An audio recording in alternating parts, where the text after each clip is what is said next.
be allowed to come back if she's feeling better. On the train home, a man sitting next to Anna leaves, and she's shocked to find her bag on the seat. She looks around but doesn't recognize any faces. At the bridge, the cops are investigating the death of the homeless man. Karist gets a call from Anna, who tells him that the killer is on the train. However, the only description she can provide is an orange shirt. Karist tells her to stay on the train before the call ends because of a tunnel.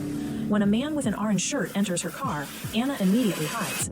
However, the man is getting closer, so she starts running from car to car as he chases after her. When he's about to catch her, Anna pulls the emergency lever and the train stops just as it arrives at the station.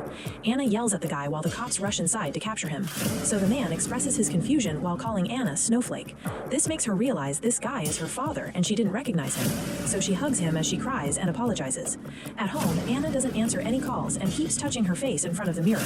The reflection never becomes normal, so she has another breakdown and ends up hitting the mirror, cracking it. Later, Anna goes to see Longenkamp again. The doctor shares that she used to have a career in music, but she lost it when an accident left her deaf. Anna is shocked because they've never had any issues chatting. So Longenkamp explains she's learned to read lips. Longenkamp tells her that people have an extra sense that the Japanese call muga. It's what allows a person to walk without having to think about putting a foot in front of the other.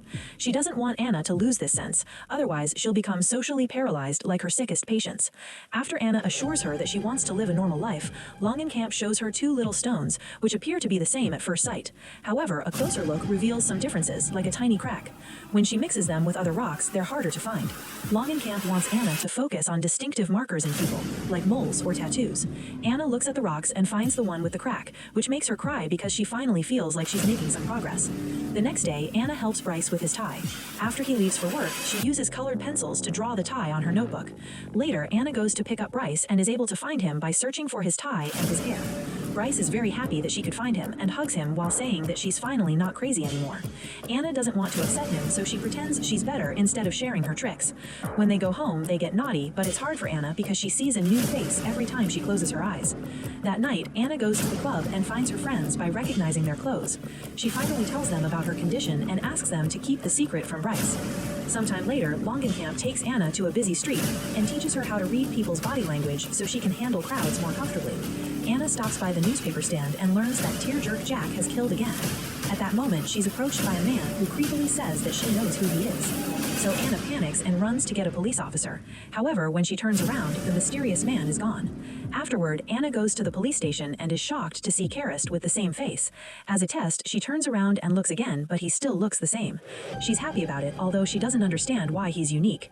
Their conversation is interrupted by Lanyon, who is still taking care of Nikki. Lanyon admits he doubts the killer is after her, otherwise he would have already attacked. Anna explained she's come to do a lineup instead of looking at pictures, because she may identify the killer through other means.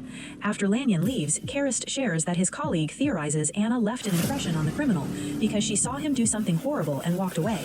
Karist also admits that when the first murder happened, Lanyon concluded the criminal was a sociopath, but Karist thought it was just a crime of passion. When the next murder happened, he realized Lanyon had been right, so he's trusted his word since. Anna then looks at Nikki waiting outside the office, and he makes the gesture for silence.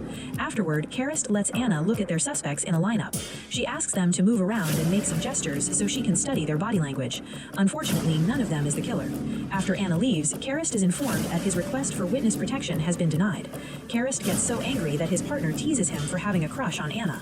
Sometime later, Anna goes to the club with Bryce and her friends to celebrate her birthday. Anna is having fun on the dance floor and Bryce goes to the bar to get some drinks.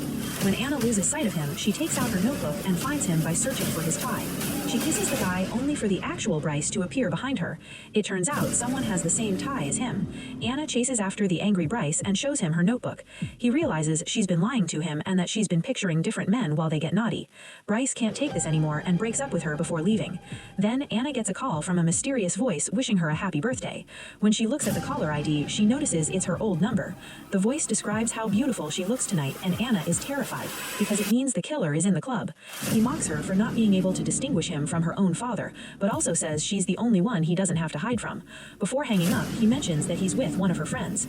Anna rushes to search for the girls and finds Nina, but Francine is missing. They look around and are horrified to discover that Francine has been murdered.